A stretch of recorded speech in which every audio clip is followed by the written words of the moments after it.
Toujours ici à l'UNESCO, en marge de l'Université de la Terre, je suis cette fois-ci avec Muriel de Saint-Sauveur. Bonjour madame. Bonjour. Merci de jouer le jeu de la prolongation de la table ronde du débat.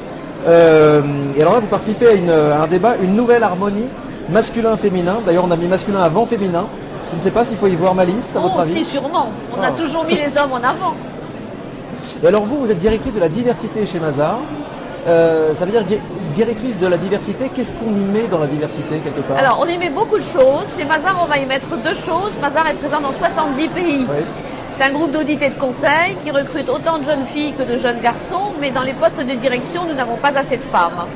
Donc, j'ai un sujet qui est la parité, c'est-à-dire aider les femmes à gravir les échelons pour atteindre les postes de direction.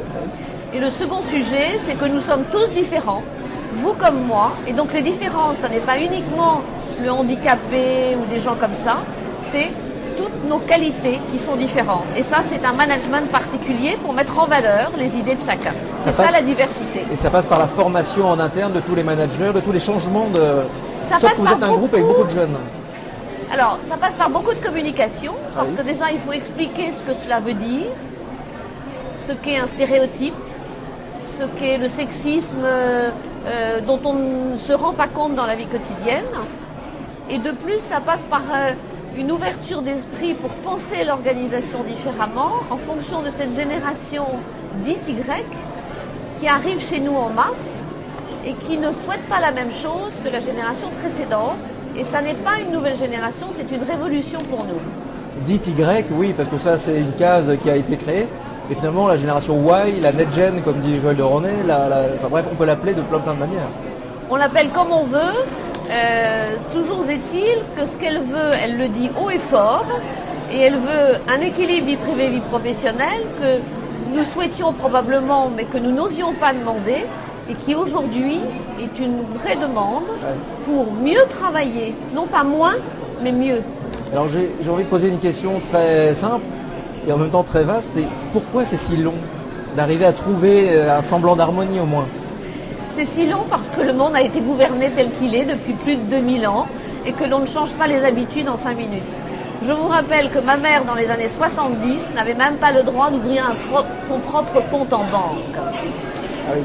Que nous avons eu le droit de vote en 1944. Nous sommes en 2013, nous avons déjà 20% de femmes présentes dans les boards des compagnies cotées.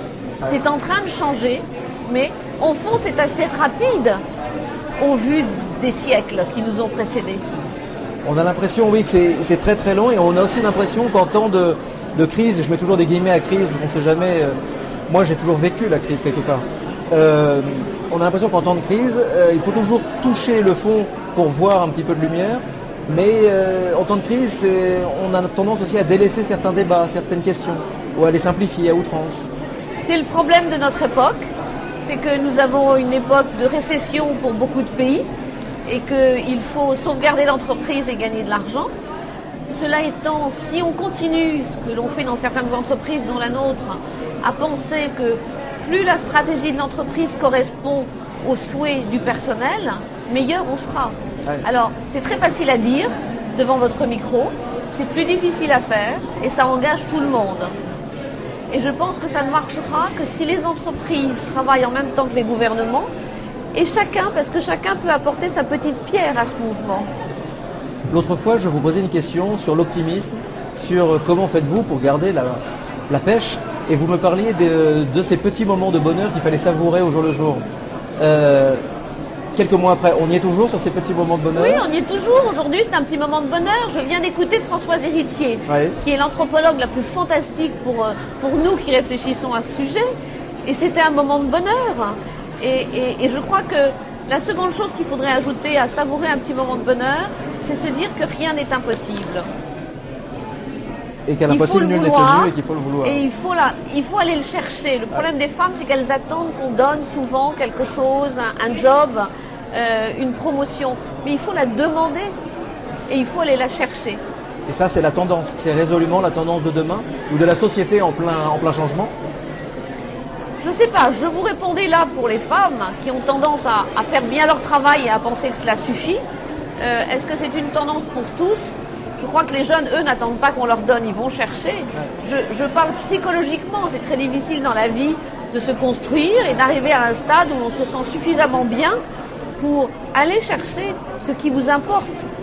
Et c'est ce vers quoi nous tendons, parce que pourquoi est-ce que nous sommes ici? Pour que chaque femme, et chaque homme, mais surtout chaque femme en ce qui me concerne, puisse avoir le droit de choisir.